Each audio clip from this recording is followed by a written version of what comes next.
I'm gonna teach you guys how to Badman tune.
Hey guys, today I'm going to show you this project of mine, but first I'm going to introduce myself. Hi, I'm Leotrix.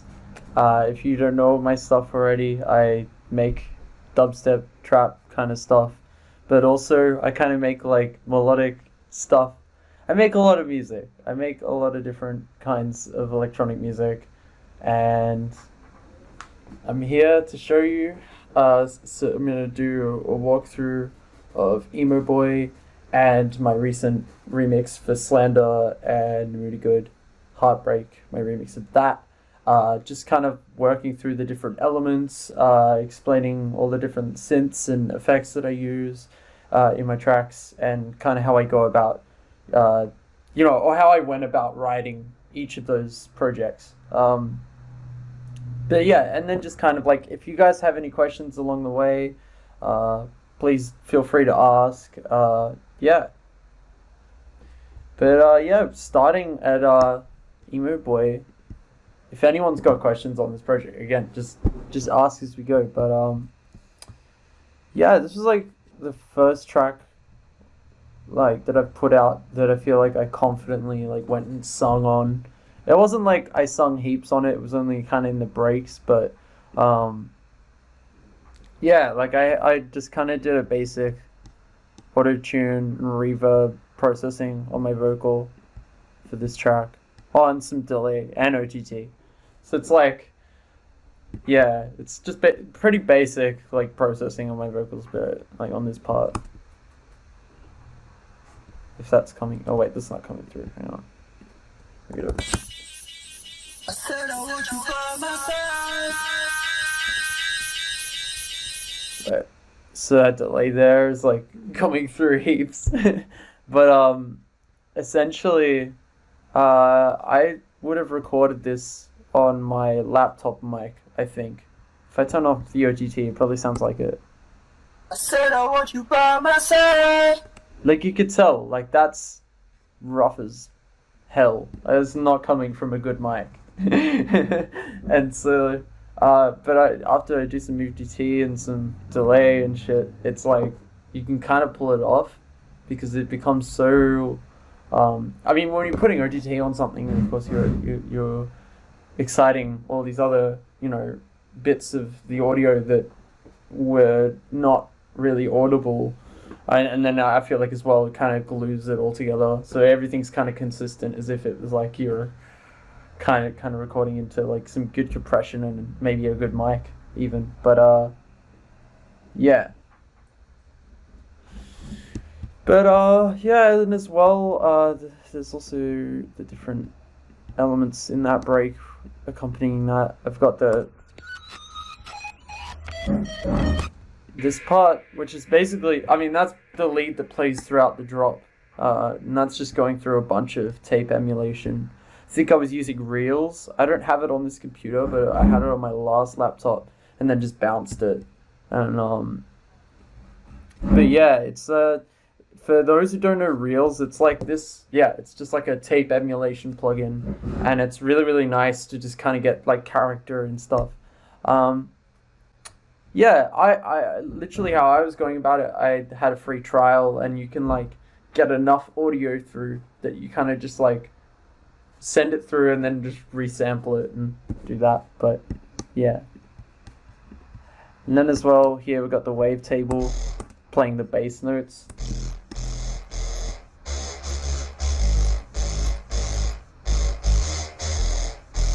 It does that throughout the drop too, but an 808 does this. But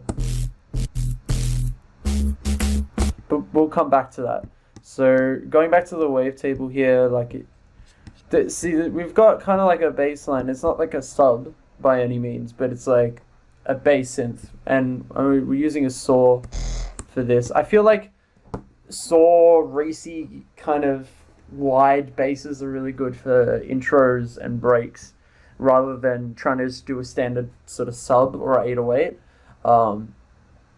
Look, you know, a lot of people, I guess, argue how stereo should a sub really be, and a lot of people are like, you know, don't stereo your subs and all of that. But I also, at the same time, know there are some great tracks out there that utilize this as like a characteristic in the mix down. And so that was kind of like what I was trying to do with this. Like even the 808 probably has, no, I don't even think that has much stereo image. I'm not sure. I'm trying to remember if I did any processing that would have. Yeah, I think actually it might be coming mono. I don't know. We'll figure that out later. But let's come back to the wavetable. But yeah, so this wavetable sort of thing is just, yeah, literally just a saw with unison shimmer and some FabFilter satin, running some warm tube on the lower end of the sound, and the lead amp on this half of the sound. I really like satin. Satin's like a really cool plugin. I haven't used it a lot recently, but it just sounds really nice for distortion, and the fact that you could do multi-band distortion, I think, so easily and seamlessly, I think makes FabFilter Satin a really good effect. Highly recommend it. And then you can see I think I dipped the sort of high end down here before going into the satin, just to kind of like, I don't know, I guess it was piercing before then.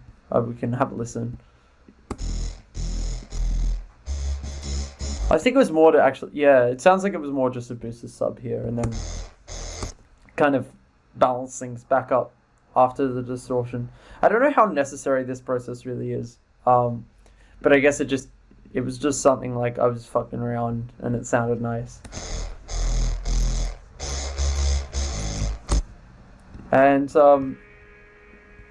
yeah, I've also got bits. What's here? Yeah, we've got like some stabs as well. I just got reverb and OGT. We'll just keep going forever. There's a lot of different sounds, like even the vocal, that kind of just like in this part ring out a lot, and I think that's kind of how the break parts really work, because they don't differ, like the idea doesn't actually stray too far away from like the bass and lead harmony kind of stuff going on in the drop. The difference is that there's no drum, there's drums, but it's like washed out, essentially.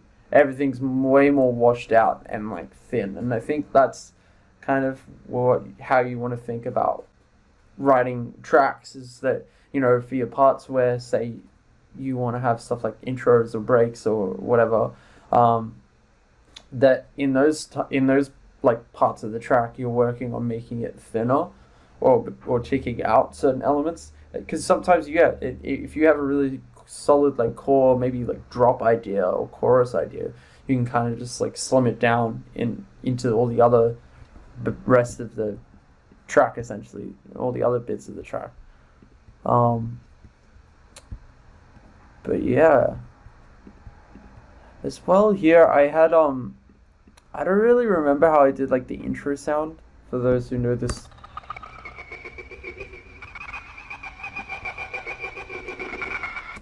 I think there's this recording here before I went into, let's have a look. So record.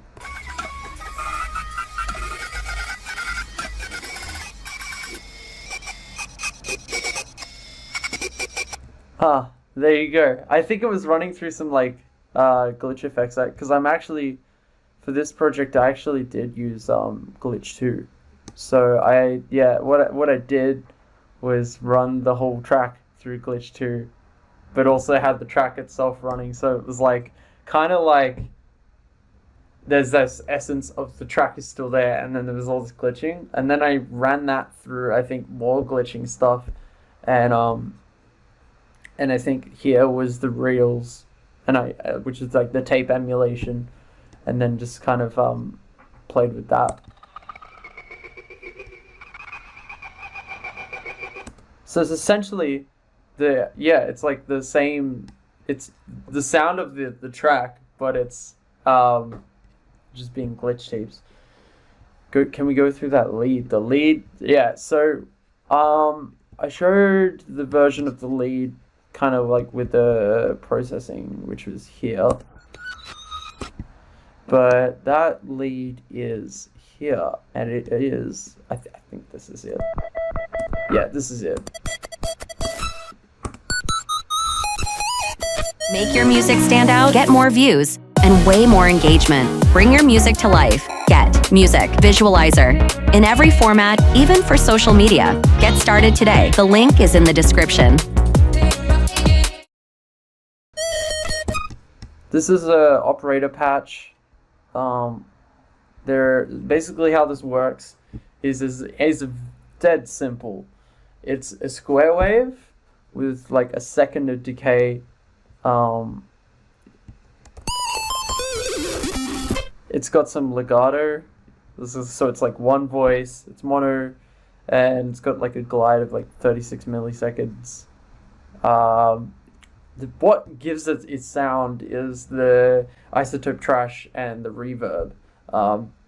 The reverb has a pre-delay here of 186 milliseconds. So what happens is the reverb doesn't quite kick in till like 186 milliseconds after the signals come in. So the echo back, there's like this echo back effect because it doesn't come back till like it's had time to like bounce the audio back, I guess. Like when we're thinking about reverb in a physical space, reverberation in a physical space, you know, you can have echoing that comes back, at a later time, and that's essentially what you're doing here with the pre-delay.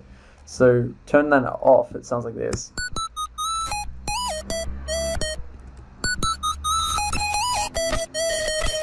So basically added this kind of rhythmic pattern because it was all of a sudden going do do do do do do do do do do rather than do do do do because the notes.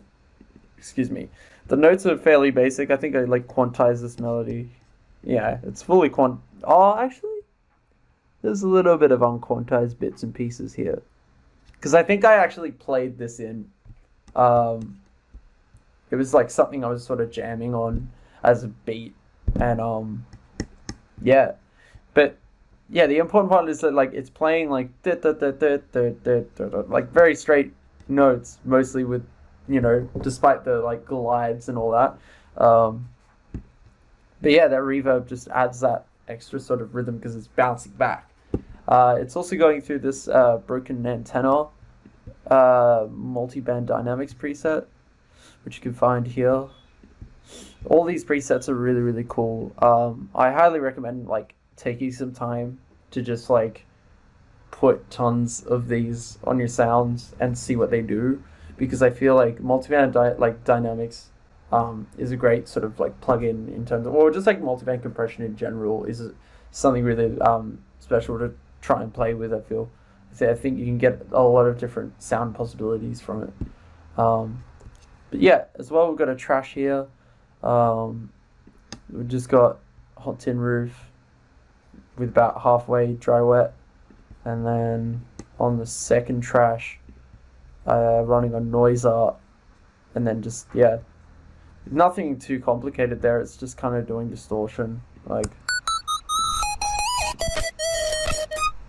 just grunge up the sound of it.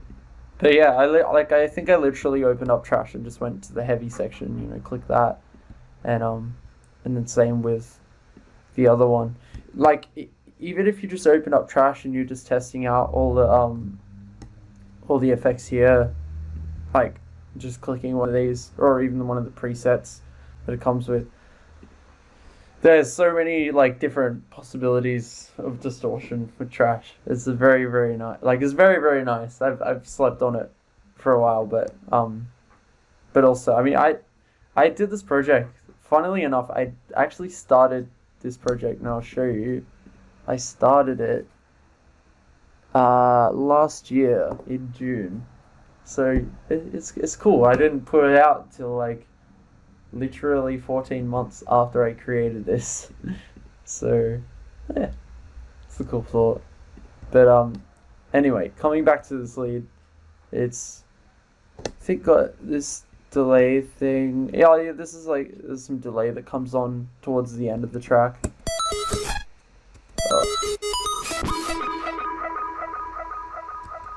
Yeah, that's pretty much just delay as an effect, kind of just a transition.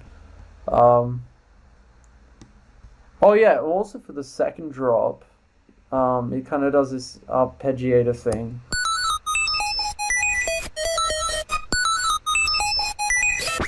And that's just doing 2 octave steps up in 1/12 rate. And that basically just turns on as soon as this part hits. So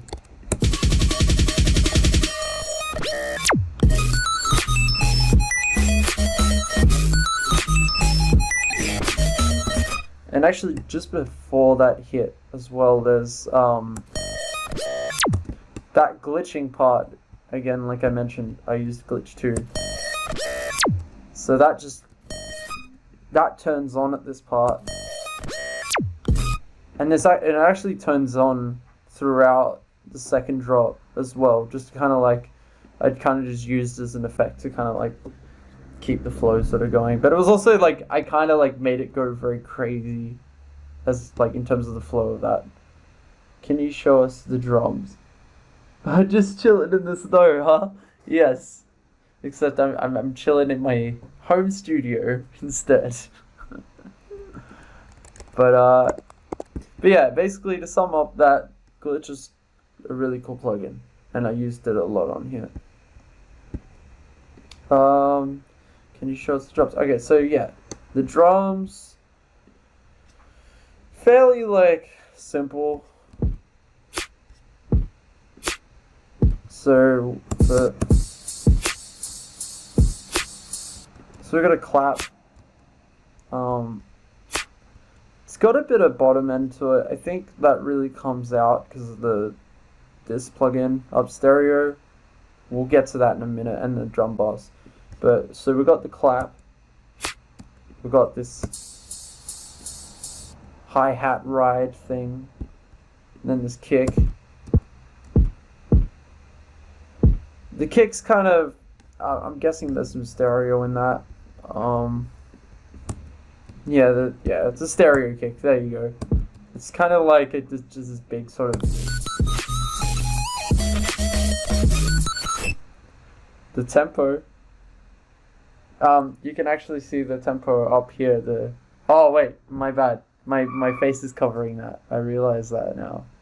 The tempo is at 160. 160 BPM.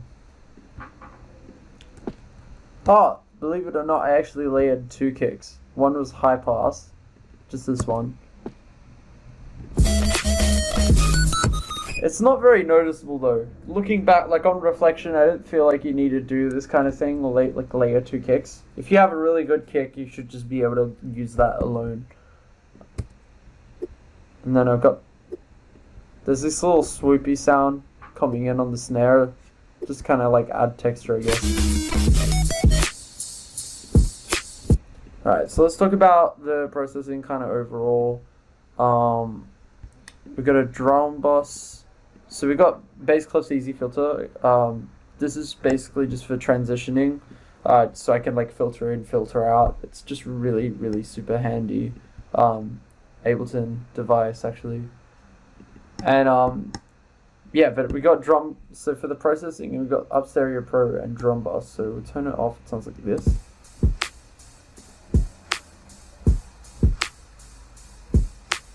So it's very like.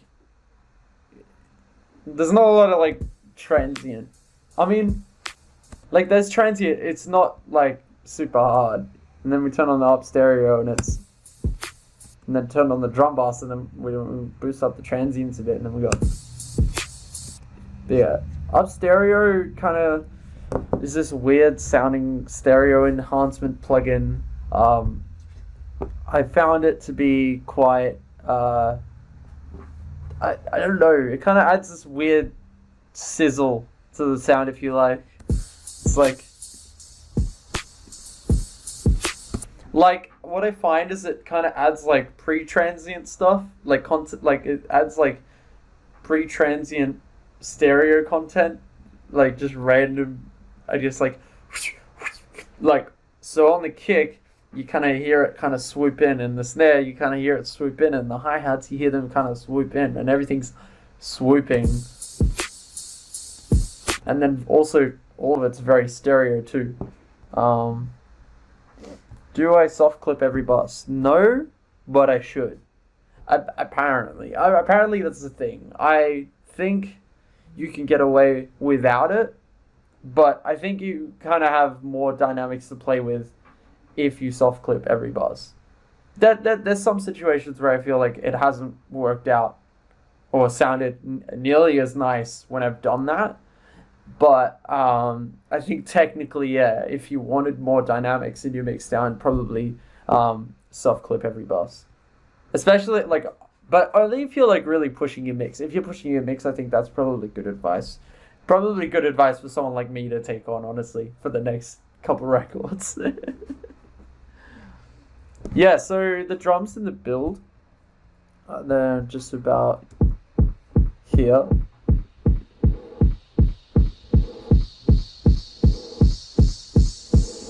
So I think there's a reverb happening. It's really weird. It sounded like there was... Hang on. Where is it? Oh, you know what it is? It's Endless Smile on the master. We'll get back to that in a minute. But essentially, like I mentioned, this bass clef's easy filter... on the build, it's just starting at about 70 and going to all the way from there. But essentially, we're just filtering in the drums. So they start as like there's no drum high-end content. It's just this deep sort of, it's like, oh, what's coming, and then the filter's opening up more and more, and bam, you have a build. Basically, if you want an easy sort of like build, like place to start in terms of making a build up, like just get the filter out and just start filtering things. I feel like that's a good thing to do. Do you mix and master in the same project? Yeah, I do all my mixing and mastering in the same project. And just going over the mix master real quick, there was previously a T-Rex classic clipper. I really like that classic clipper, but I don't have it on this laptop. I had to copy this across. For whatever reason, I had a FabFilter Pro L before the clipper. You wouldn't usually have a limiter before the clipper, but I guess there was like a certain sound to it that I thought was nice at the time. But yeah, you could probably just run with just a clipper or just a limiter, but preferably I would usually do a clipper into a limiter so I could get the sound kind of sounding, I wanted to clip it at a point where I'm happy, like we're happy with the way that it's clipping and the, harmonic content I'm getting, and then send it into a limiter rather than have the limiter do all the work and then send it to the clipper. But I don't know, it worked for this. So yeah, and if we open up the Pro L, I think I didn't touch anything here. It was literally just there to just limit. Really nice limiter, that one. But also, yeah, just got some multiband compression on the master. I don't really recommend this unless you're like at a point with your mix down that you're like happy enough with it. Because what happens when you start writing a track and you've got multi-band compression sort of sitting there, it can get a bit hard to like make your track dynamic at that point, because you've got all this compression and you're playing stuff through and it all sounds very loud, and you spend less time sort of filling up the mix. I find because you can hear so much harmonic content in all the different parts now, because there's multi-band compression on the master. But again, sometimes that is what works for some producers, but sometimes that's what works for the context of writing as well. So I'm not here to say don't do this, don't do that, or do that, do that. That, like, I think someone was asking a bit like on what are the do's and don'ts when it comes to sound design. I think the mixing and mastering is the same sort of principles. It's like you could be told like don't do this, don't do that, but like ultimately those very things could be the things that characterize your music, because they're imperfect and human things to do. So I think you can kind of look at do's and don'ts as just a bunch of ideas you can take and sort of flip around at any given point. Art and music doesn't necessarily have to fill in certain criteria, I feel. But that's my opinion. That's my thoughts. I still think there is definitely an art to perfecting like the mix master sort of thing. But I see a lot of different producers do it in all different ways. And then the same for sound design. I've seen dudes make sounds and like people who have seen my projects and they're just like, that doesn't make any sense, bro. How are you clipping everything? Like I don't know if it's much in this project, but like, yeah, see, everything's sitting at a pretty nice level on this project. But I think it kind of needed that because it's a bit more melodic. But for a lot of my heavier stuff, I just let stuff go on the red. I wasn't soft clipping buses or anything like that. But yeah, so... Oh yeah, I think someone was asking about this Z snare.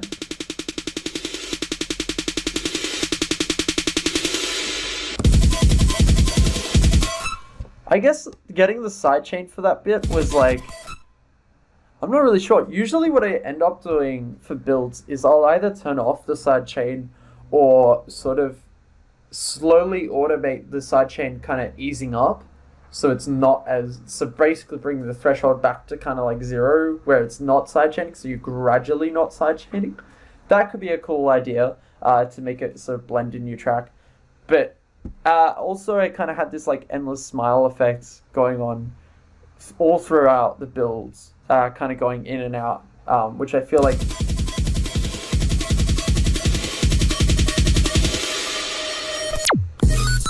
Which I think helped a lot. I think Endless Smile is a great plugin if you want to just get a quick, like, sort of riser effect on your whole track. I know a lot of dudes who have gotten away with just kind of having whatever as a build-up, and they could just turn this all the way up. It's a great plugin. Highly recommend. Do you work in a certain key from the beginning, or just whatever sounds good? Whatever sounds good. Whatever sounds good. I write a lot in D sharp minor. I mean, but this isn't either of those keys. I mean, what key is this in actually?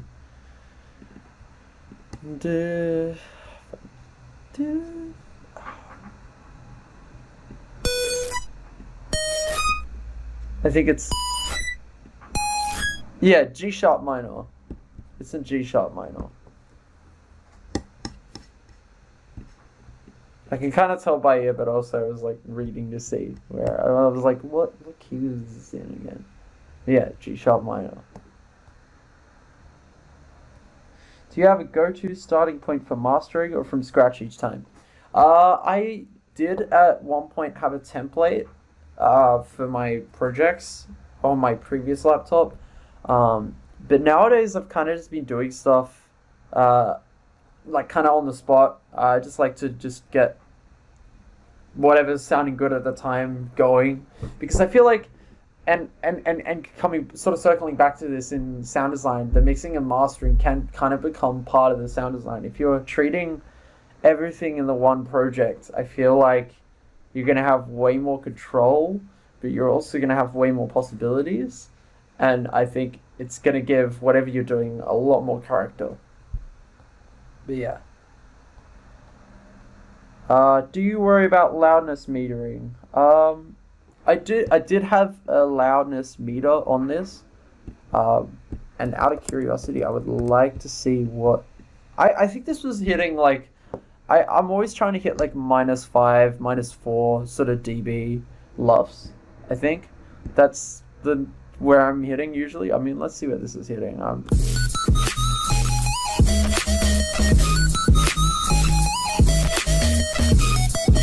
Yeah, see, this is a bit quieter for a track from me because it's like integrated, like we're doing like integrated and short term, like -7.6 lufs. But me personally, like before, very recently, I didn't really give much thought about like metering or lufs or anything like that. I just kind of went about having a clipper or something essentially clipping some form of like clipper or saturator on the master, and just having that to kind of keep round things back to like zero or soft clipping like that. But yeah, I don't know. In short, I don't really give that much of a fuck about loudness, but I do care about being dynamic, and I think that's what that bottom line that should kind of matter. Maybe, I don't know, but some tracks kind of work having not a lot of dynamics. Again, it's like one of those things. It's mixing, mastering can be the characteristic of, per track. It doesn't have to be a certain specific way. I mean, yeah, that's my 2 cents. Does Ableton have a built-in soft clipper? It does. It has it in the saturator and in the glue compressor. You have in both of those the mode to soft clip. And I know producers who do use both of these for soft clipping, and excellent. It sounds like a soft clipper. I don't know. I can't really tell much of a difference between clipper to clipper. I did, however, like the classic clipper. I found I could really push that and still get a really nice, soft, like rounded sound. It didn't sound like heaps digital, like distortion. Like it just helped avoid getting this like. I don't know. It had a good sound. It has a sound to it, maybe. I don't know.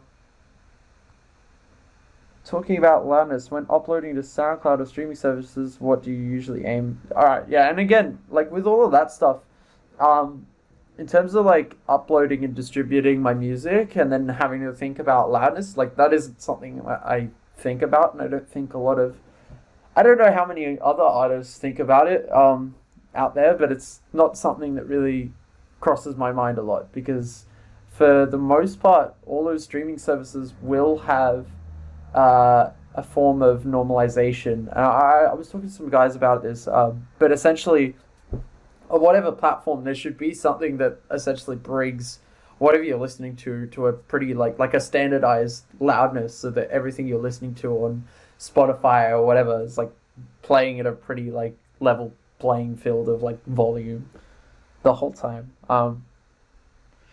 Do you personally use Mex references, or do you rely on your own intuition?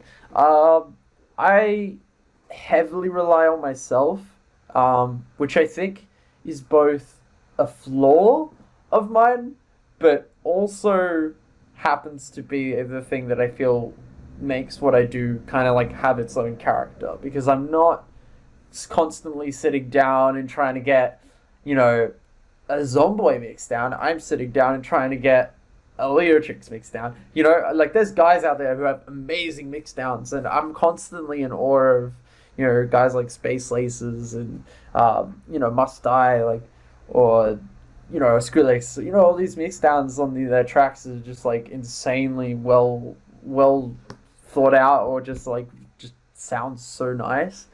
But I feel like even some of those guys are kind of they do things their own way. But there's no harm in references for anything in any part of the music that you're doing, and especially like mixed references can be really handy. As well, there was a little trick at one point, where with the Isotope EQ, I don't actually have Isotope EQ on here, but if you use Isotope EQ, you can actually do EQ matching. I think you can actually do this with one of the Melder EQs as well, Melder production EQs. I don't know. I won't pull it out right now, but like the isotope EQ, you can do like a reference matching thing. So if you wanted to, you could take your mix reference, literally take it into this plugin, and then just like get it to like EQ your master that way. And also, I think I also saw T-Rex now have a plugin that's designed to do this as well. But I think does more than EQ as well. It might even do like compression and stuff. But I don't know too much about it. Go on T-Rex website. It's spelled here, just T dash Rex. But yeah, definitely go check that out if you're interested. Do you always limit your tracks to 0? That's pretty much like the go-to most of the time, yeah.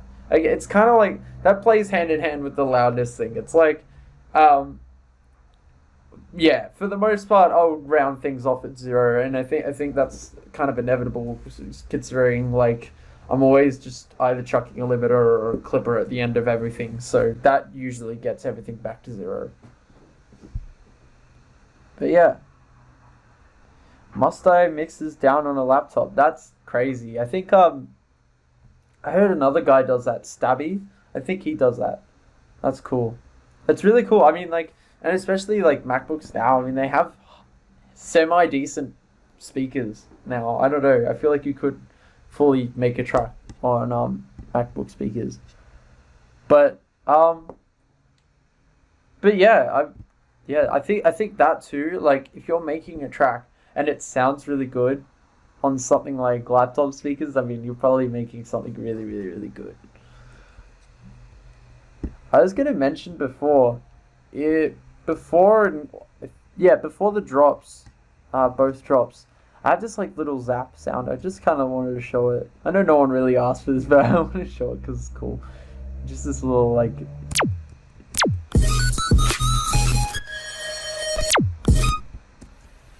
Yeah, it's just A-Rap music zap. I think this is the best zap ever. It's like, I don't know, it almost sounds, it always kind of like looks and sounds spectral or something. I don't know, it sounds sick. Oh yeah, also throughout the entire track, there is rain noise.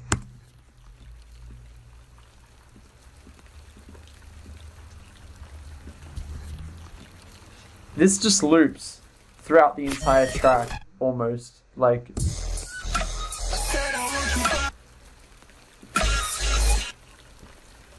it is constantly raining in the song.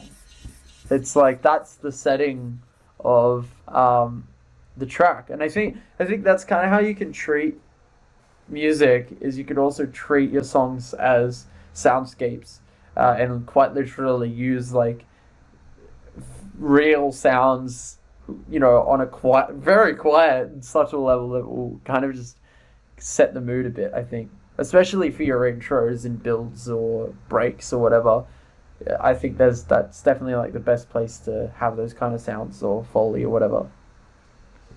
Yeah. Yeah, it's raining on the emo boy. Yeah. Zaps are good. Do you try to finish every idea you start? No. But if I did, I think... Well, I don't know. I don't really know. Because I know guys who are very, like, they start to finish everything. Otherwise, they kind of just, like, throw shit out. But for me, it's like, I will work on heaps and heaps of ideas, heaps and heaps of different whips, different works and progresses, and I'll come back to them at a later time. And I feel like that's the best thing to do when you create something at some random point in time. Like, this project was just a drop for like almost a whole year. I made this back in June last year, so it was like, coming back to it with a fresh start and a new mindset, I knew exactly how to finish it. So, I guess to be honest, don't try to finish every idea that you start.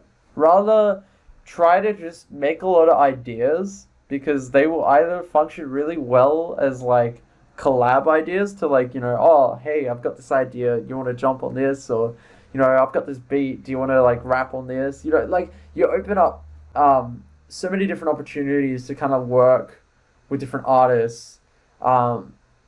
I think it makes it very helpful for collaboration when you have lots of ideas sort of sitting in the bank. It creates a lot of opportunities.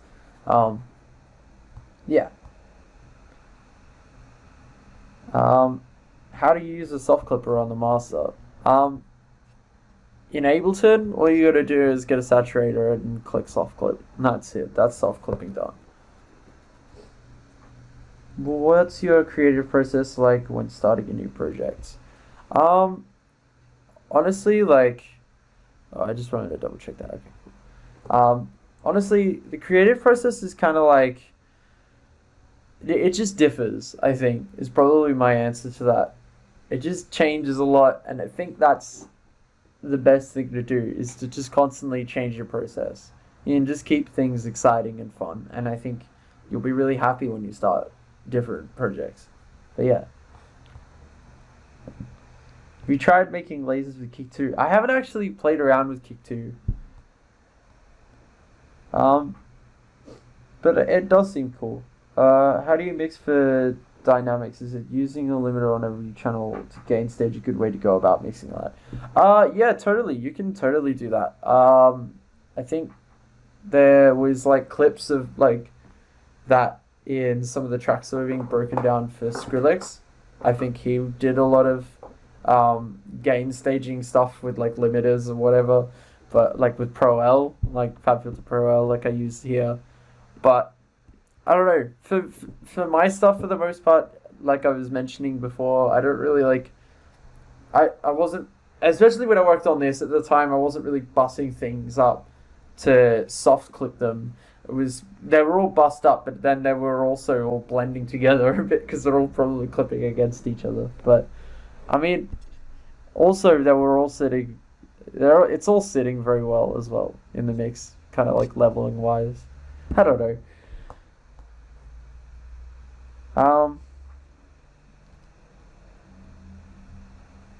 Yeah.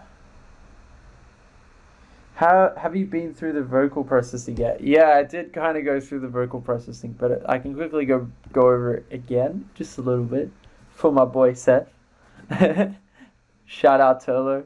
I just use M auto pitch. And you hear I like set the key here, which is G sharp minor, depth and speed to 100, and that's like my go-to auto tune usually. Like it, a lot of people say that it sounds like poo, but I don't know. I like the way it sounds. So I just have a gate, auto tune, reverb, this EQ to kind of bring the highs up again, because I guess it was like kind of highs missing in the vocals after. I don't know. I think because I was like also like recording on a shitty mic, so it was just like a lot of information that wasn't really coming out. And then delay and OTT. Probably don't do delay before an OTT. That's like just demon shit, because you're just gonna have your delay. I mean, like in this track, the delay like just really like I find it like it stands out a lot. You can.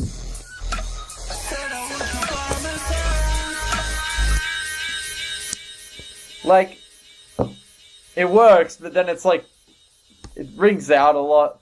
I don't know. It sounds nice for this project though. So maybe do put OTT after a delay. Maybe try that out. Hell yeah. Leotrix the demon. More of like a gremlin, if anything. But yeah, I'll take it. I'll take demon. How do you get those frequency shifting sounds in your harder stuff? Tokyo Bounce.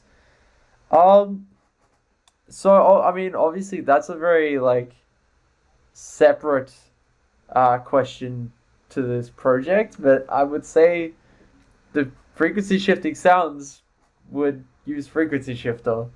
But if you need to know, there is a really good frequency shifter that I love mucking around with, called M frequency shifter, the Melder frequency shifter actually. Where is it? I think it's not in modulation. It's in. I always forget this. Far out. No, it's not. Not stereo tools. Wait, where is it? M free. Oh. Oh. I thought I had it on here. I don't know. I'm sorry. But there's an M free. Trust me, it exists. There is this frequency shifter from Melda, which is really good. I don't know why I can't find it. Yeah. But yeah, I would highly recommend, if you want to see how I do my harder sounds, go and watch my previous workshop. I did a lot on that there. And yeah, the Melda frequency shifter is so good. I wish I could find it. I must be missing it in like broad daylight. What's going on? Huh. I thought it was there. Really? It really isn't there? It really isn't there. Oh, maybe it's... Oh, okay. I've got the audio unit for some reason, but not the VST. Yeah. Yeah, it's got like a really, like... The reason it's cool is it's got the feedback, which the Ableton frequency shifter doesn't have. So I like that. That's cool. It's cool, and you can change the shape. It's a cool frequency shifter. Makes sense that Ominous uses it. That makes a lot of sense, actually. But yeah. Gang, what is your sidechain process like in this track? So I used a gate, and I essentially with a gate you can open it up and use it as a sidechain. You can do this to do inverse sidechaining, like basically just gating, which is cool. But I was doing it to just sidechain. I don't know. I like doing it in a gate. I think it sounds really nice that way. But yeah, I'm essentially just taking input for the kick and the clap.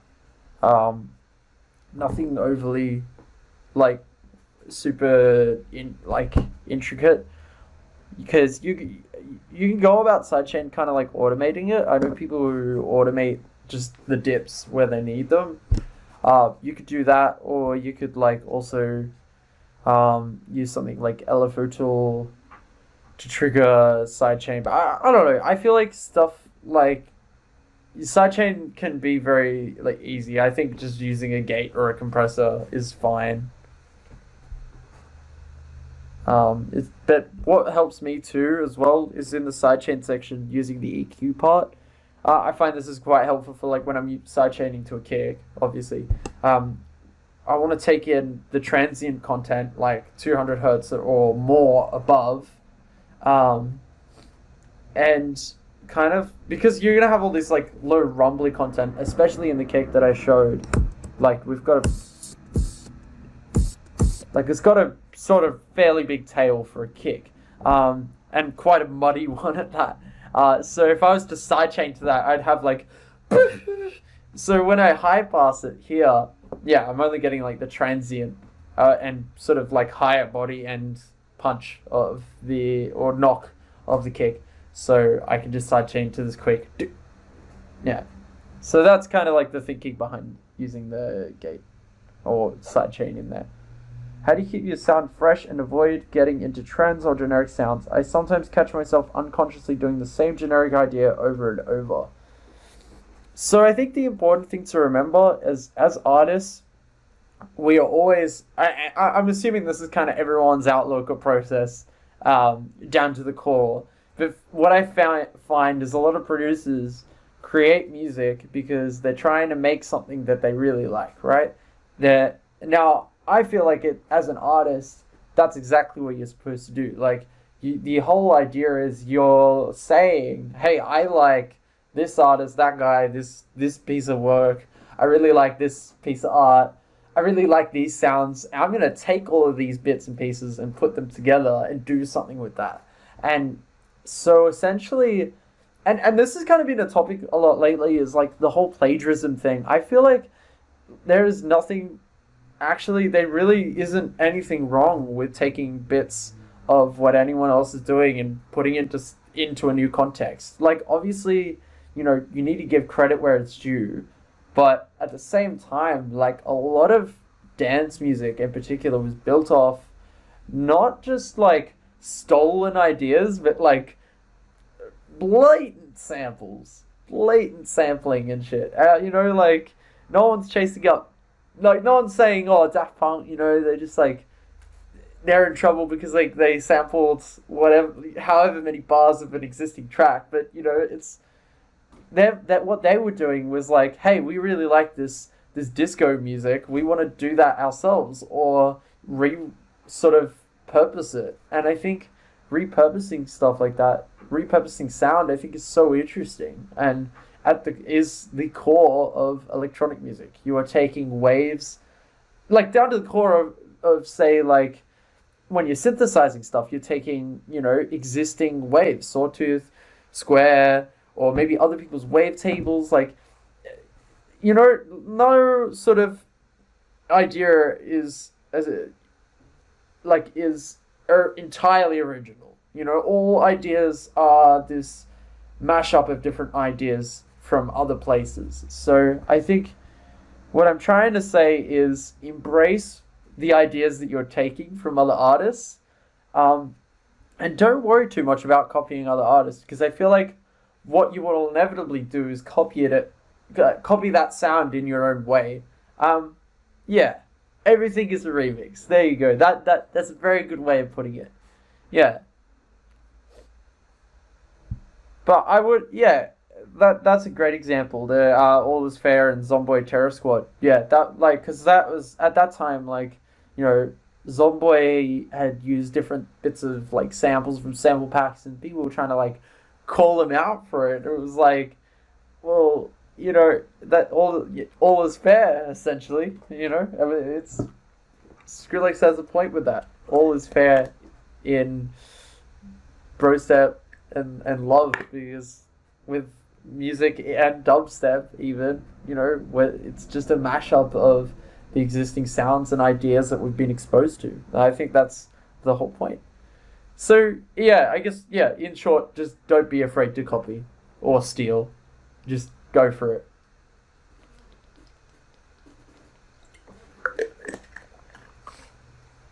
And don't let other guys tell you otherwise, because I feel like there's a lot of people who are very protective of their art, and I understand that. But you can't. You almost just can't, I feel. I feel like you need to embrace that art is something that becomes borrowed inevitably, and I think that's the beauty of it. My goal as an artist was always to kind of, be this sort of inspiration to other people, and I feel like, I don't know, I feel like that's sort of come true in a sense, and it's cool. No one has ever answered this, but if you use a sample from a video game or TV show or something, how do you avoid copyright issues? If you're processing these different samples or putting them in a context where maybe they're not as noticeable or recognizable, then you could probably get away with it. That's kind of just how it is. I think, you can definitely also get away with sampling something and getting away with it off obscurity. When we're talking about sampling things that, there's not really that, no one can really devise that link between, oh, this is from that. Because when you're presenting whatever track or idea, it's like you're presenting it as that. And at that track. I think we're going to open up the second project, which is Heartbreak. We're going to open that up now. Because I think, does that actually, before I do, oh, whoops, I closed Ableton. Does anyone have any more questions about Emo Boy? Because I'm happy to go over it, but I'll let all of you guys decide whether you want me to keep going over it or not.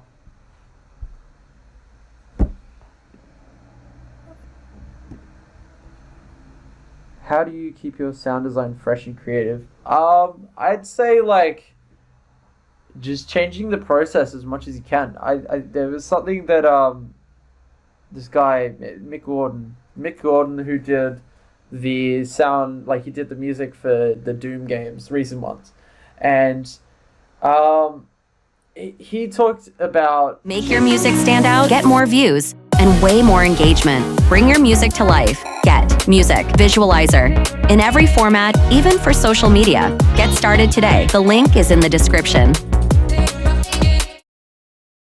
changing the process and changing the and then thus changing the outcome. And I feel like that's a really good advice for sound design, because I feel like if you're constantly changing the way that you go about doing things, you're gonna find new possibilities. So just change whatever you're doing. Just try something different. Try something new. Try a new piece of software. Try a new plugin, or try a different DAW even. Like sometimes I know producers who do that and then they thrive off that. So yeah. Um It looks like Ableton's not showing up. Hang on. I gotta fix this. It's because like it crashed. So anyway, easy fix. Oh. Oh. That's not good. Uh-oh.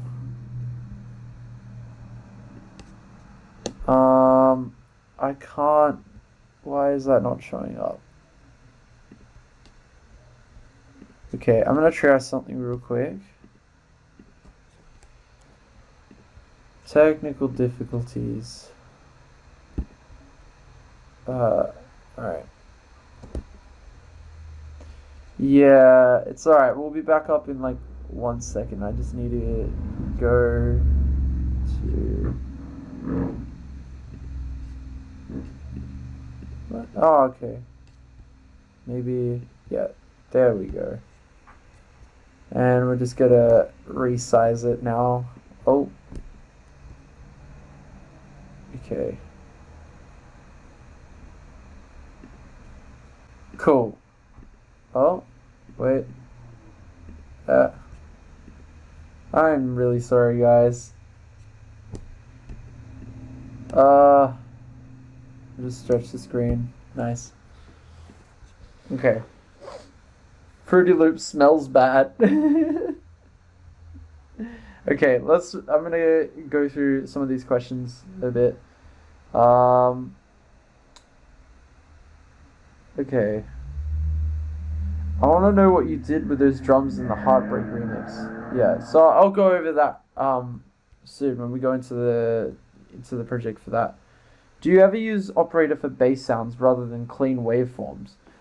Yeah, totally. I will definitely use Operator a lot for any kind of synth, honestly, because it's kind of like a synth that I have learned sort of back to front, and I know what each individual thing an operator does. And yeah, it's a great synth.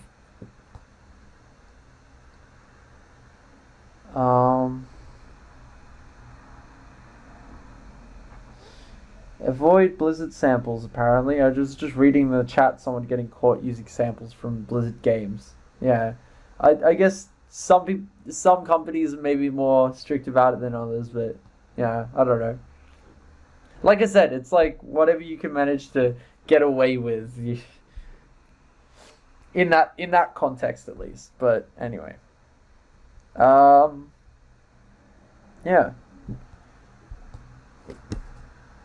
Operator, yeah, just going over Operator again. I mean, like it's just great because I can quickly get like a cool sound going.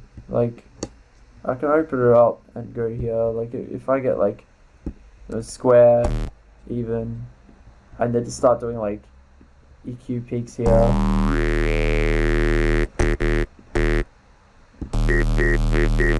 And then I can play around with the scale here, and then I go filter here. Overdrive, maybe some like OGT and shit.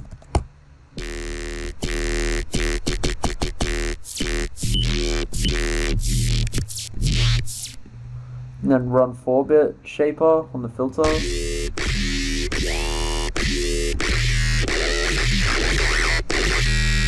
Yeah, and that's how I make sounds.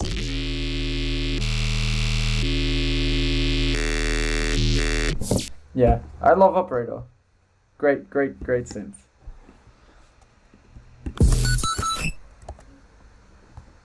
Does anyone have any more questions about Emo Boy? Because if everyone's ready, we can go on to the next project. But I'm also, I'm happy to take more questions.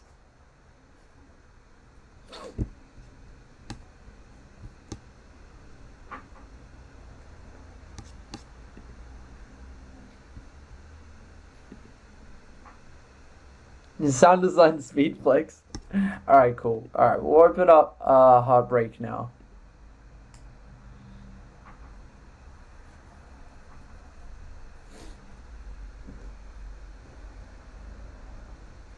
Now, if it says there's like a heap of missing plugins, we're just going to ignore this. Because for the most part, a lot of these plugins aren't very active in the project. Despite, I think I'm missing Valhalla, but that's fine. That's just some reverb. Like, it is not going to be crucial for me breaking this down. But yeah.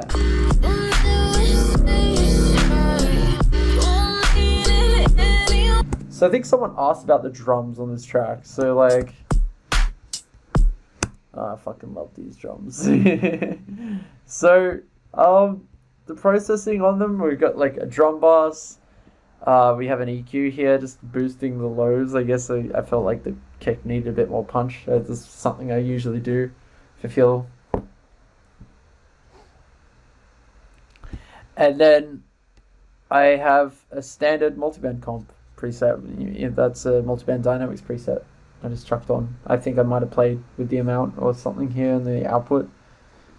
How did I get connected doing their remix? So I had, I think it was like the guys at Good Vibrations kind of knew about what I was doing, and they were like, "Hey, we've got this remix up," but also like I had like some just general interest from Slander and also working with Moody Good previously, so it was kind of like they were like, "Yeah, come do this remix," and I. At the time, like, I'm working on this, like, Future Rhythm remix, and, you know, there was a lot of, like, skepticism on whether that was the sort of right move for me, because as it turned out, that comp of, the compilation of remixes that came out were all very, like, pronounced, heavy remixes, and all of them are fucking insane, like, Akios and Sizzy. Like, their remixes are nuts. Ominous, I think Ominous did a remix on there. Like, Odd Prophet. Yeah, like, nuts. They're all insane. But, yeah, and I kind of, like, felt like maybe mine would be lacking because it's kind of, like, on the more melodic side. But, I don't know. It was cool to see that, like, you know, that and Emo Boy have been really, really well-received tracks for me. And I don't know. It's nice to kind of open up into this more, like, emotional and melodic field with dubstep, if you like, you know, I like that. But going over the drums again, so all this processing is on there. We can listen to that with dry. It's like this. So lots of clipping. No clipping at like 7 dB, and it all sounds pretty uneven. So when I put everything on, it's like. Yes, version 26.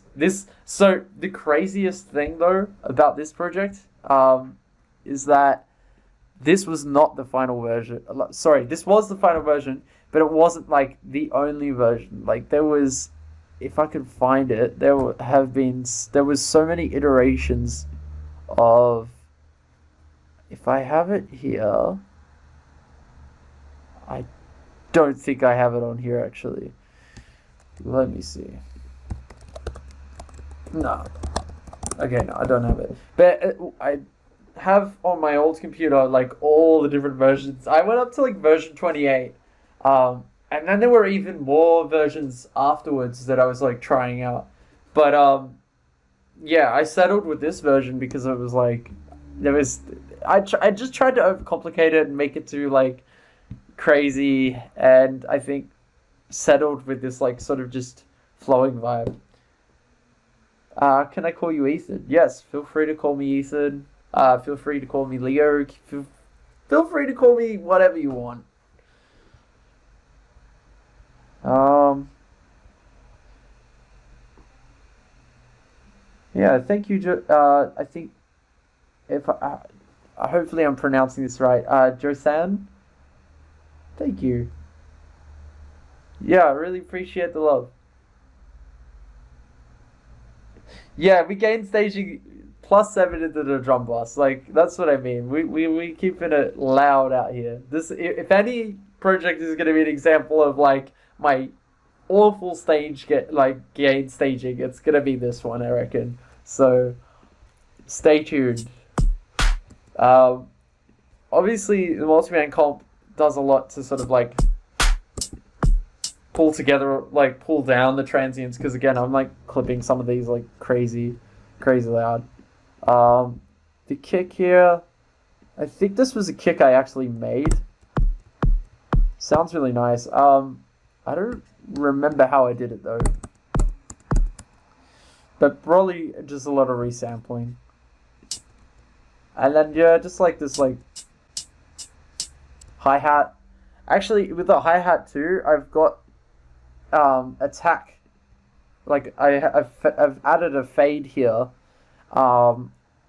normally where there's like on the 1 and 3 on the beats, like so on the, so it's like excuse me. What that does is that I find that leaves more room for like the kick clap or the kick snare, because you take away the transient from the hi-hat and you just basically give more room for transient in the kick or the snare or the clap or whatever, to sort of come. Yeah, I don't know. I just find it sounds like nicer than just having a static hi-hat the whole time. Just having that attack kind of iterate through. There's no transient and then there's transient. So on the half, the 2 on the 4, we've got, you know, a full hat. So it kind of sounds like, you know, this.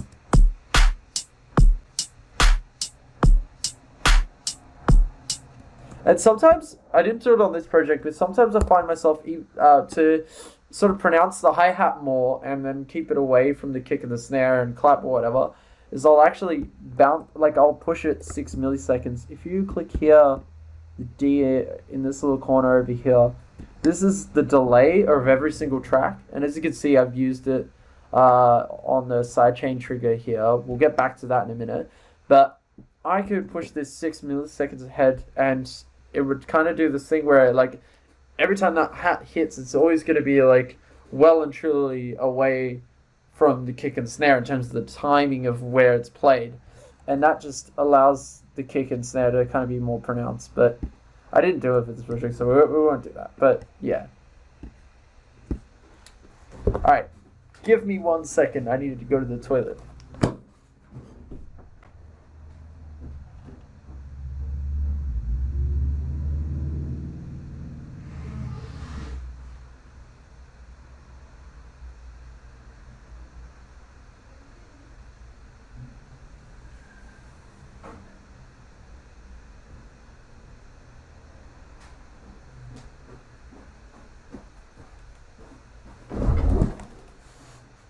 I'm back. Okay, I'm just reading the comments now. Honestly, DeFi Society should be renamed Big Artists Tell You Fuck Everything You Know About Gain Staging and Clipping Society. Yeah. It's true though. It really is true.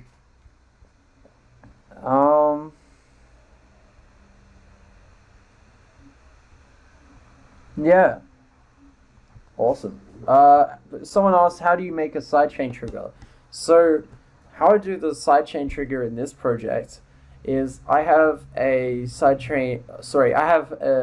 instance of operator, and the first oscillator, the loop is set to trigger. Now, what that does is when I basically, like, we'll solo this for a sec. When I play a note of this, at any point, And on any key, whenever it always comes, it always plays at the same length. Fuck it, Batman piss. I did go for a Batman piss. Okay, no, circling back on this, the sidechain trigger, right? Okay, so when I do trigger mode, essentially, if I set the decay to 200 milliseconds, then it'll play all 200 milliseconds of that triggered noise. And yeah, it just makes for perfect playback. So I can go, and it will always play the same length, and I can change the length here, like. But yeah, I find that trigger mode is really helpful if I want to make drums in Operator, which I do sometimes. I don't usually do that at the same time as like writing a track though. That's something usually I do when I'm bored. I'll like make my own drums or whatever. But yeah, and essentially that sidechain trigger is muted, and I've just got it sort of playing. Well, I've got it being triggered every time the kick and snare is being played, and then I have a group which has everything that I want to sidechain, and then I use a gate, taking the audio from that sidechain trigger. I also have the sidechain trigger dialed back 10 milliseconds before it like hits, so like it's meant to hit. It's like meant to be so that like what that's meant to do is essentially do a sidechain 10 milliseconds before the transient of the kick and the snare, meaning that there's this like dip of silence, ever so quick dip to silence, and you have that happen right before the transient, and the transients become more pronounced in the mix.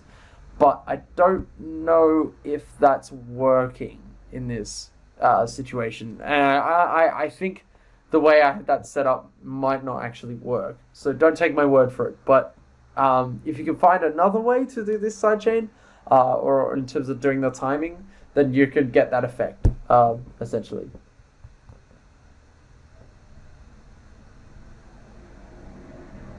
Okay, so just for some context as well, I'll play this remix in case you haven't heard it before. I'll play a little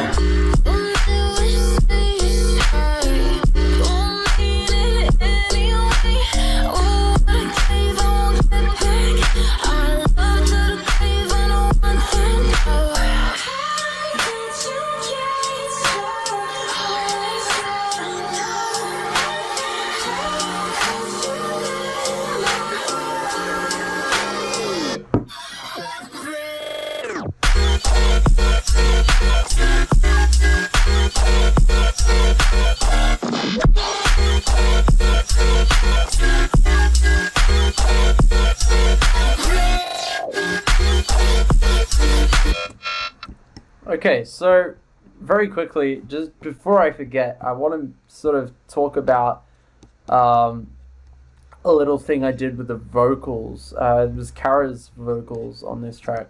I actually did this thing where there was a certain note that she sung that wasn't in key with the new sort of chord progression that I came up with, or like the sort of bass note progression where it was like like it didn't make sense. So what I had to do was I went into Melodyne. It's, for whatever reason, it's not working here, but it's disabled. But I ran the vocal through Melodyne, and hopefully we can get an idea of what that sounded like. Yeah, hang on. So in the original, the vocal actually goes like this in terms of key. So it goes, so it goes, duh, duh, duh, duh. If I, like, I'll show you an example of this in Operator, right? So it's going, like,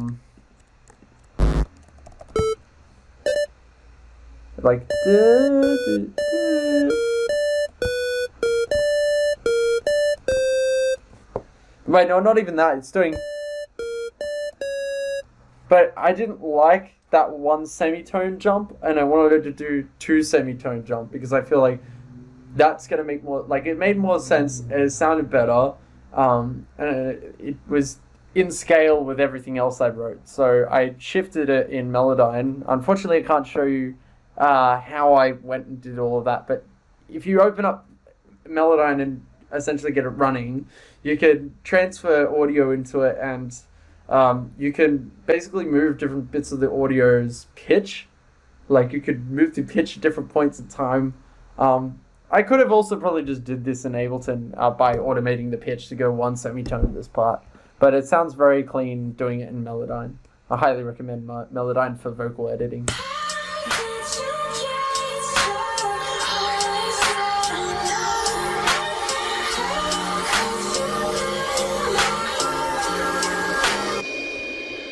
Could you go into how you go about combining melodic and heavy elements within a drop? Do you use separate layers on top of each other, or do you use processing techniques like convolution reverb with melodic elements in the convolution reverb? Now, that's a really great suggestion with the convolution reverbs. You can send things that are essentially atonal into something tonal like tonal sort of samples or impulses going into a convolution reverb.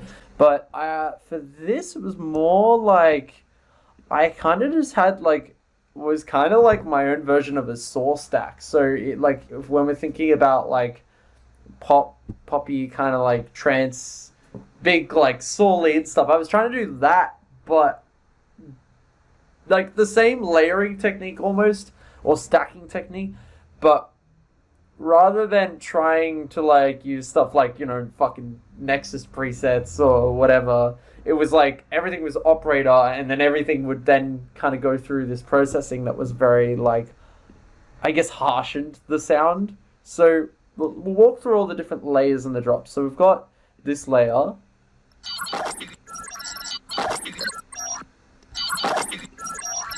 And this was just some resampled bleeping shit, and this kind of plays throughout. But the main sort of layers are here.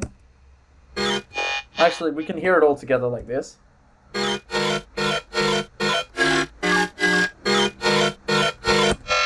And it's also got an auto pan here.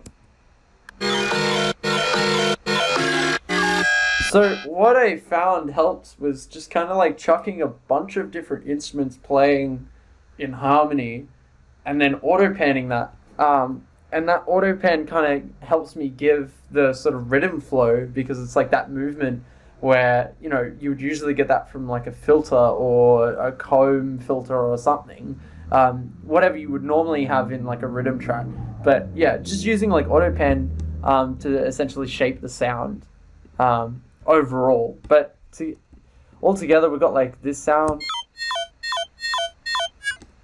I guess like, yeah, this is a really good example of like a frequency shifter kind of sound that I've done. I'll go in and use like the LFO and set the offsets onto frequency shifters with LFOs at different times with Square, and it'll do this thing where it goes like, it takes different steps. So I guess that's kind of the nice thing about doing Square LFOs is you can easily go like do these like very digital movements, which are very like, you know, like, and that's kind of like what it's doing here. It's just a saw wave with a resonator and some frequency shifting. Yeah, and then we have this synth here.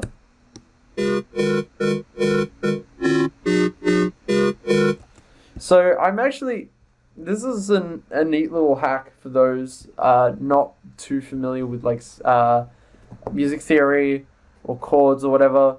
For this, I ran a chord preset, a MIDI effect chord preset called Jazz for Dummies, and then I ran that through a scale, an instance of scale. So it was originally C minor, but if you change the bass, you change the keys, so then it's D minor. This track's a D minor, so then, you know, you get the point. Also, something I should mention, this is overall the track is in D minor. However, I tuned it like I presumably is about 50 cents above the standard AES 440 hertz tuning. You can go and look into like 432 hertz tuning and shit, but that isn't exactly that. Like I haven't tuned it to that per se. Rather, my approach was going for what I kind of describe in some of my tracks as like imperfect tuning, where I'll tune things a bit higher, but I'll tend to do that on like all of the sounds so that they all sound like that. They all sound like they've got this like slight pitch up that's not quite D or D sharp, it's in the middle. I really like how that sounds, and yeah, just something really, really cool that I got to pull off in this track. I've also got this layer, which is quite similar to this layer. Like, this one was essentially just like, yeah, just a triangle wave pad almost. And then this is like, you know, kind of like a growly saw thing. I had this chain here, de-harsh that high end, but also sound goodizer it. I don't know what was in here. There you go.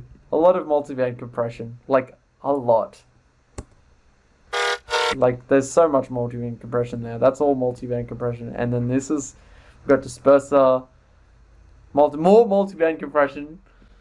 This is a lot. And then you got this one.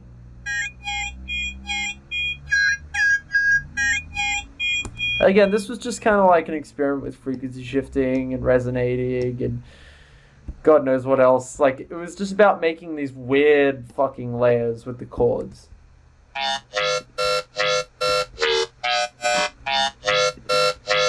Oh, I originally had a denoiser here, the RX3 denoiser. For whatever reason, that's not working. I don't know if...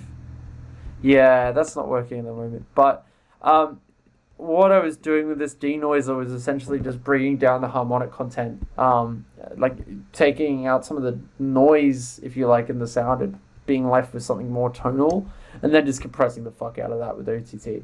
But it was originally just square and saw FM, just kind of standard like operator based with some type delay. And then yeah, that pretty much sums up. I mean, there's also the sub as well. The sub has a bit of erosion on it, just on the drop.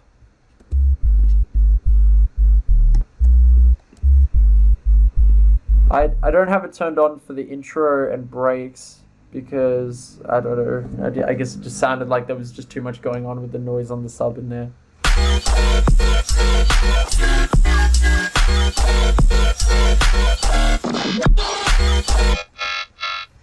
There's also these like little fill sounds.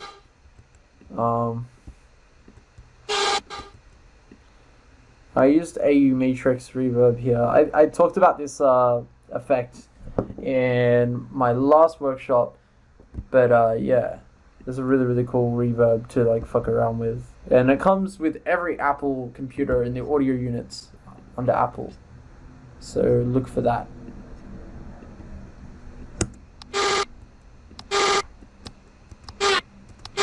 Oh yeah, okay, so this sound here, I've like used throughout. It's this sound from, it's like a stock sound that The Simpsons use, but is also very well known for being used in a D&B track called Alien Girl from like the 90s. Fucking classic if you haven't heard that. It uses that sound. But yeah, I just kind of like snuck that in here and then reverb. But it also comes back in the second half of the drop.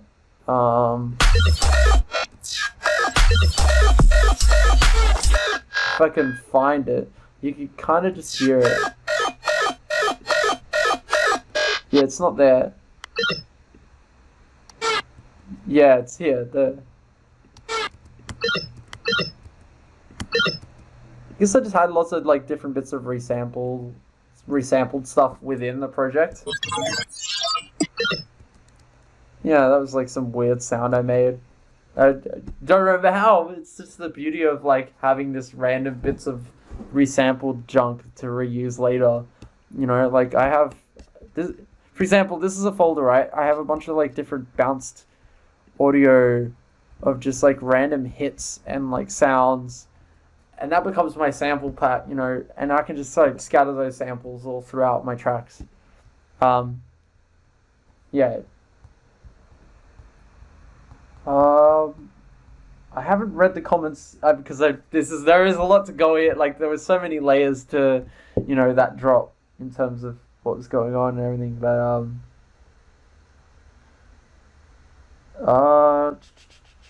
why did you choose to keep this chord stack pretty mono? I think, to be honest, until recently, I was keeping most things pretty mono because I felt like that's kind of.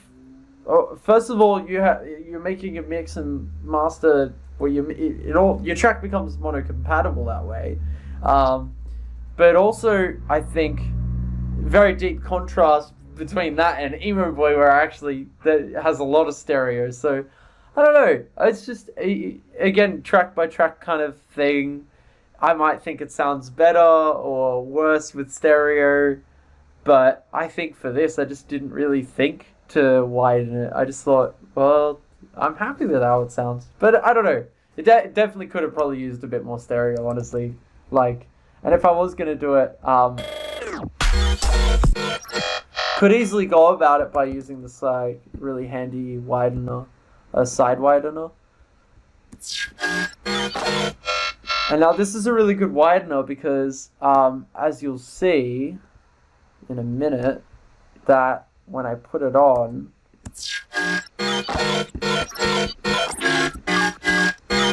you can tell it actually doesn't have any phase issues with when in mono. So it's just like a really, really nice sounding stereo, and it doesn't fuck with the mono. It's like mono compatible stereo. So there you go. If you can find this, it's a good fucking plugin. And that probably sounds a million times better. I probably should have fucking put that on the final track.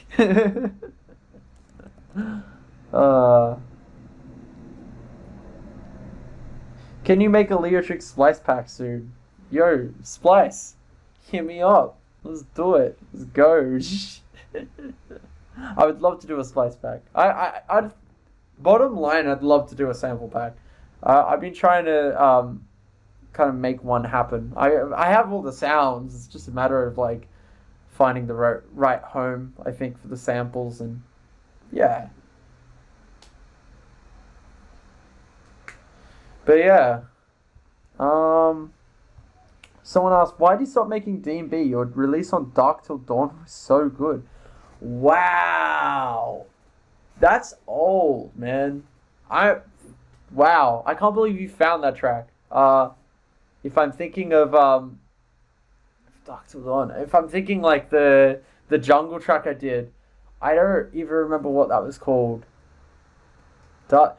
I still make D&B stuff though. Like I don't like. Obviously, it's not like my main genre focus genre. Like I feel like I'm better at the 4/4, you know, dubstep, whatever kind of thing. The drum and bass is like one of those genres where I feel like to be really good at it, you're gonna like have a lot of time sitting down with the drums. I think there's a lot of effort that goes into like drum and bass drums these days, and the production sort of like level that the bar's been set at by some of the producers in like the drum and bass scene are just insane. Like I don't know. But regardless, I would love to do more drum and bass stuff, and even some more like jungly stuff like back in that day. But yeah. But that's really cool. I'm like, oh, didn't know that like anyone who knows my music now would know about that track. That's crazy.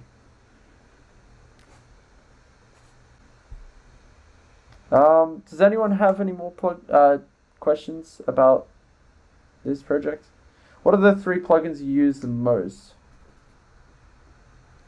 Far out. What plugins do I use the most? Side widener I use a lot. For like stereo nowadays. Another one I use a lot is obviously the AU Matrix reverb. That Apple reverb's fucking sick. I use Make your music stand out, get more views, and way more engagement. Bring your music to life. Get Music Visualizer. In every format, even for social media. Get started today. The link is in the description. And I also use Melodyne a lot. I use Melodyne. I think Melodyne is really, really cool. If you can really crack it open and start to think about what it can do, then you're going for gold. Melodyne's a sick plugin. Do you recommend that artists make other genres for practice and such? I think it shouldn't just be for practice. I think it should just be in general. I think an artist who only sits to me, I feel like an artist who sticks to one genre is maybe it's just for me. I feel like some artists really obviously thrive having like a very distinct, choice in genre, and that works very well for their brand. And for me, the difficult thing has always been, because I'm so excited about all kinds of different music, that I'm trying to make a billion different mega genres all at once, because everything's quite hyper in that sense. I would just recommend, from artist to artist, just make whatever is fun for you. If drum and bass isn't fun for you, don't make drum and bass. But if it is fun to you, if you love the genre, you love the music, then go and make it. But if you don't like it, then don't fucking make it. I don't know. Easy. If producers say the goal of a mixdown is to be mono compatible, how can the master of their tracks be in stereo? So, what people are talking about with mono compatibility, for the most part, is just not having phase issues. I think that's what most people are talking about, because there's a lot of stuff a lot of stereo wideners out there, or even ones built into synths Operator, or again, I can open Operator and show you, because this would be so easy for me to show. If I take a saw wave, right, and I turn up the spread to 100, cool, it sounds wide and stuff. That sounds nice, but then if I go to listen to what it's doing in mono, my nice saw wave has become phasey.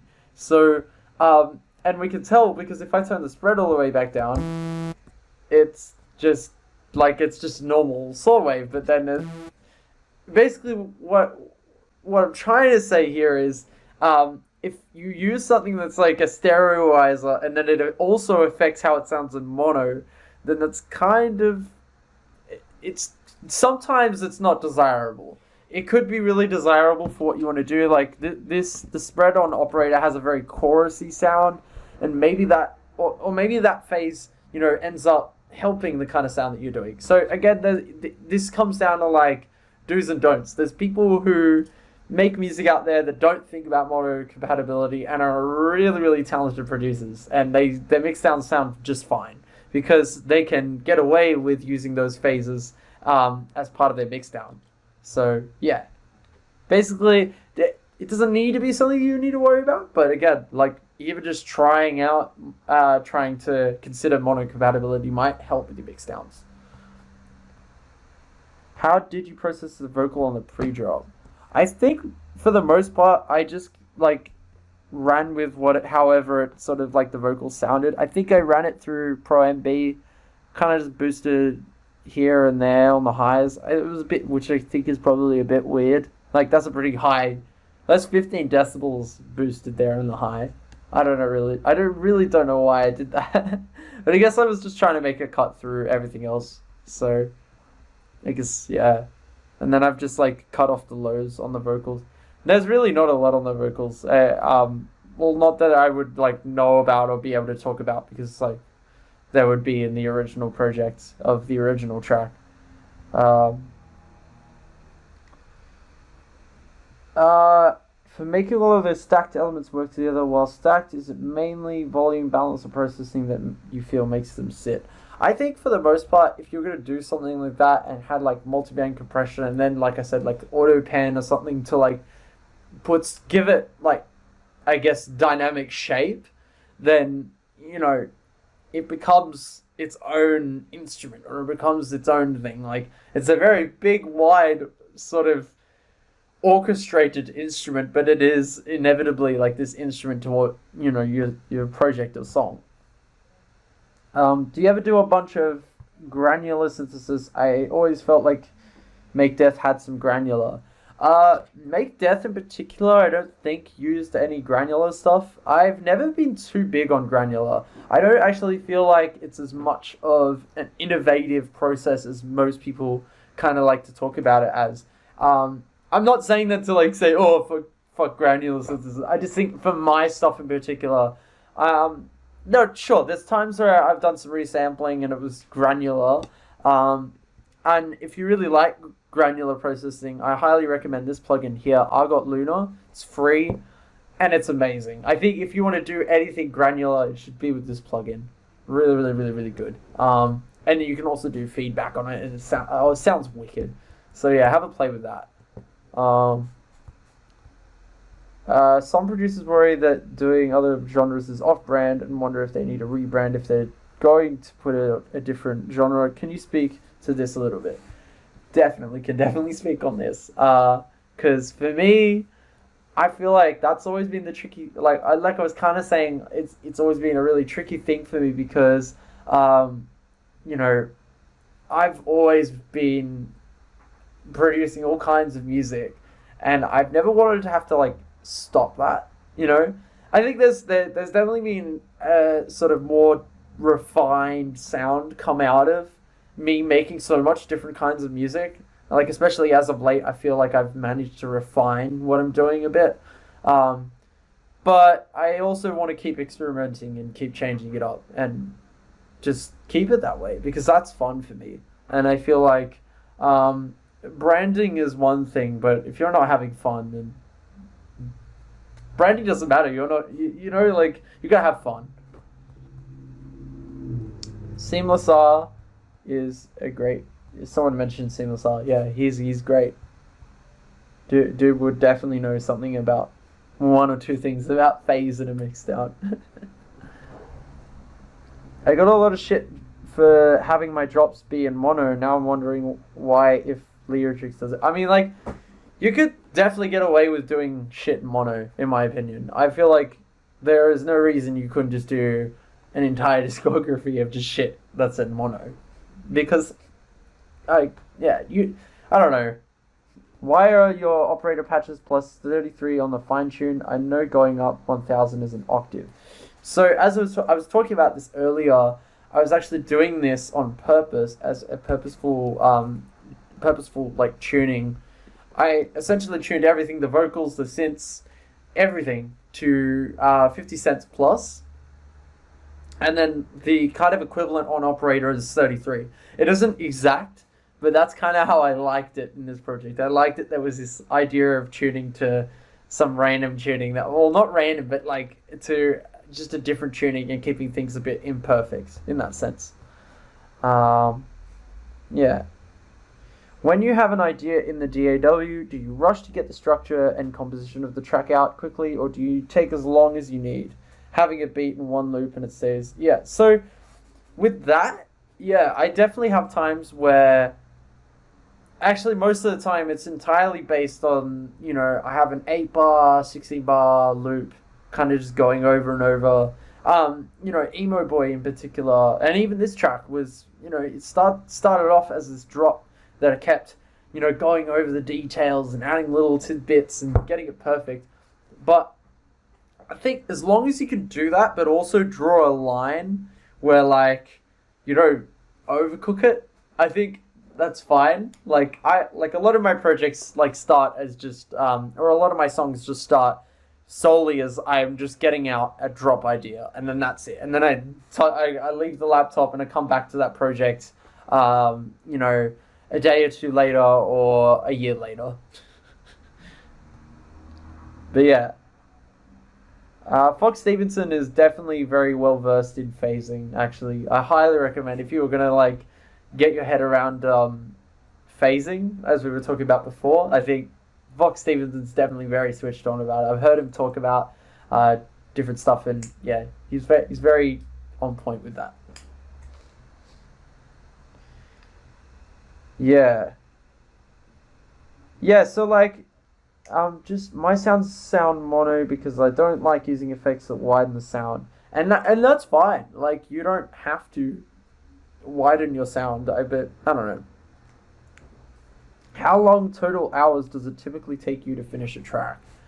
Um I guess that differs. It definitely differs between like the effort that's needed per track.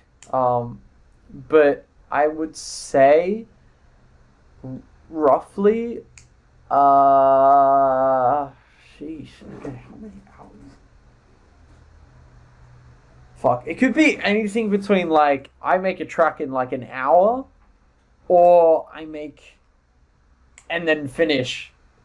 Overall probably in like 9, 10 hours, maybe even less. I reckon it like even less. I'd be working like really like on the lower end of hours. I don't, I try to very much when it comes even to like finishing a track. Even when I'm finishing and getting a structure going with a track idea, I'm not trying to be perfect with it. And for as long as you're not perfect with it, you'll also be very quick at producing. If you allow yourself to kind of like make bits and pieces that are maybe mistakes, they can definitely speed the process up a bit. But and I think, yeah, I don't know. I wouldn't actually know how many exact hours I work on myself though. I should probably time that. I know there's like a app where you can actually like time how much time, like you can keep track of how much time you've spent on like certain projects. I know that in FL you can see exactly how many hours you've put into a project and stuff. I think that's cool. Very cool feature. Leotrix Square 4 when?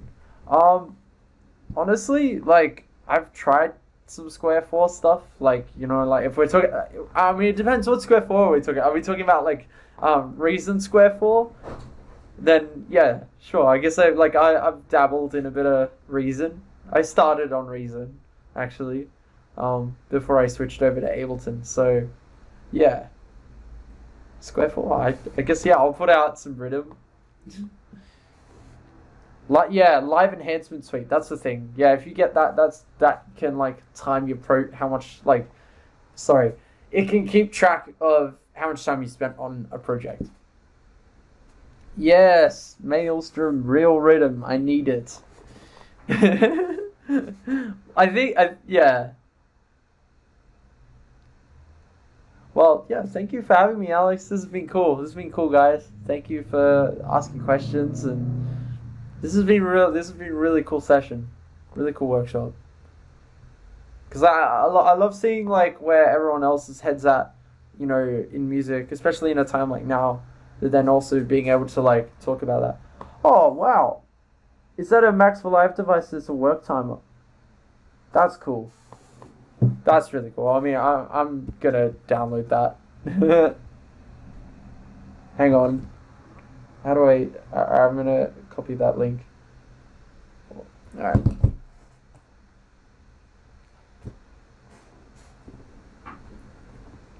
You guys are awesome. Thank you. Thank you very much for having me here, Defire, Alex. This has been good. This was good. I hope everyone's having a lovely day. Yeah, I guess, are we wrapping this up? I actually, how are we going for time? Because if anyone has any more questions, I mean, like last minute questions, like let's hit some last minute questions for sure.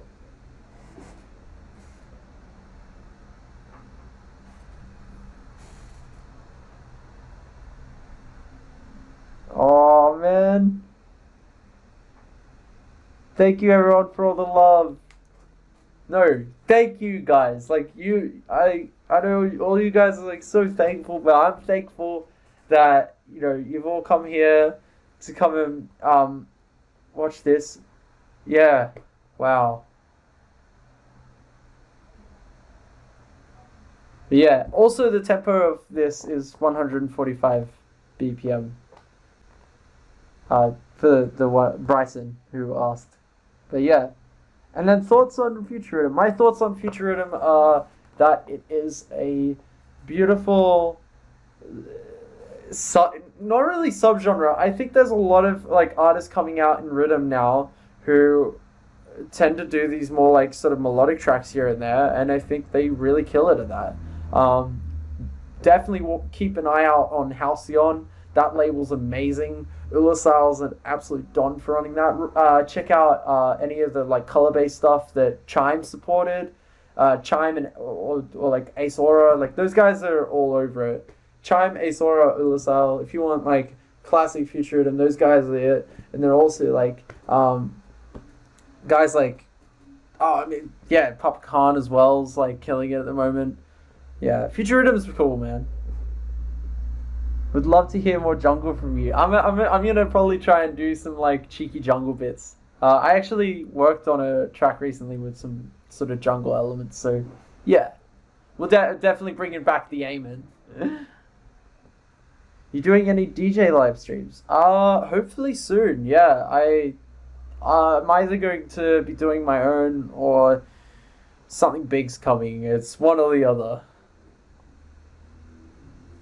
Hope to see you around Mexico once. Yeah, I'd love to go to Mexico. 100%. I've never been. Yeah, is there somewhere we can get more of your underground tracks? Ones that aren't released on SoundCloud or Spotify?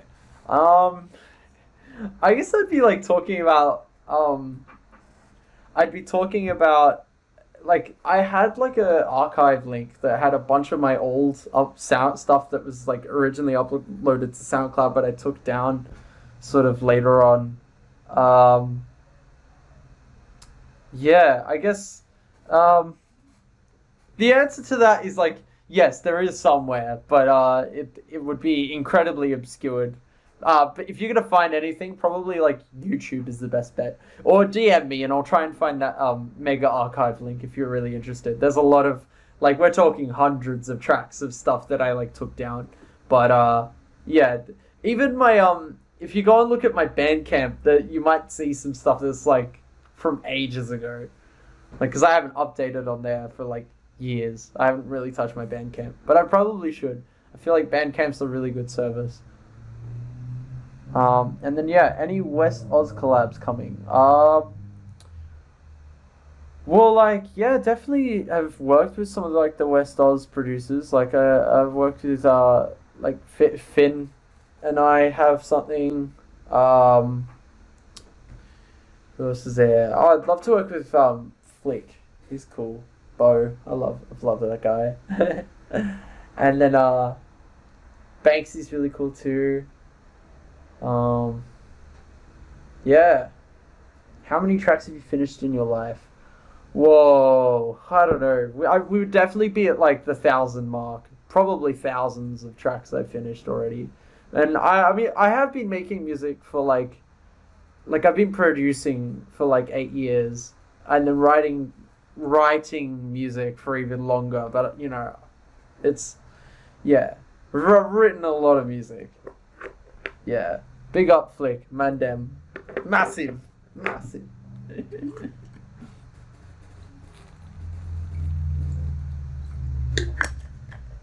Oh, fuck. Alright. I am going to wrap this up. Oh, one more question, I think. I will take a couple more questions. Voltra and Leotrix when? Soon. We are working. Is it too much to ask when you're done speaking if you can play the entire remix start to finish and just follow the groups unfolded, please? And is that too much latency? Maybe zoom. Yeah, you know what? I think that's a nice way to wrap this up. I'm gonna play the entirety of the remix and then I'm gonna close the stream. So let's go. You promised we'd survive. You told me you would stay. Instead I'm paralyzed and now I'm drowning in my pain.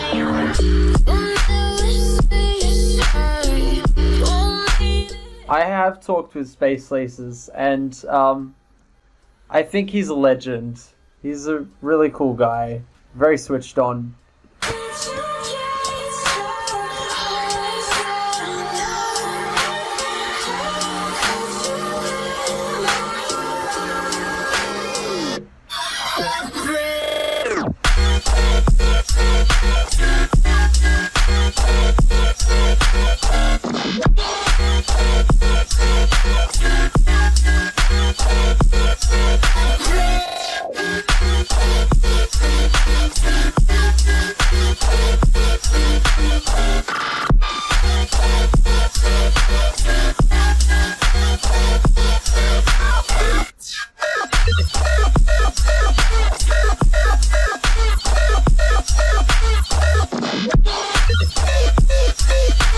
my tip for finishing tracks fast, and I was kind of talking about this before, but I just don't try to be perfect.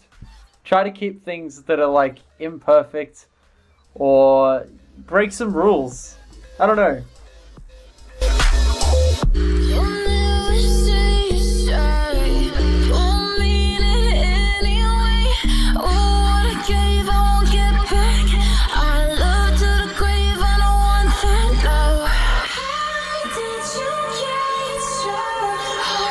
Also, I didn't mention it here, but you can see in the middle there's like a bunch of audio samples, and this is all like rain and tape noise I've layered into the track.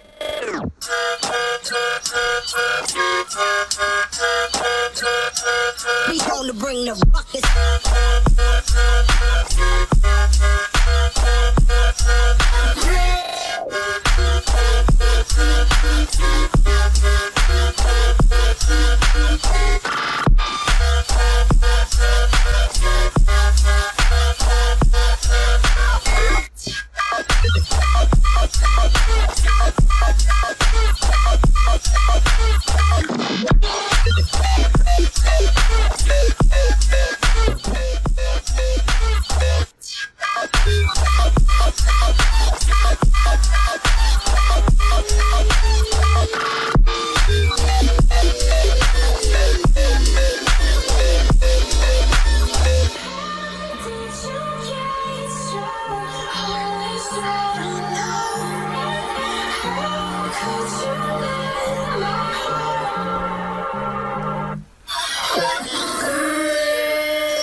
Alright, thanks everyone.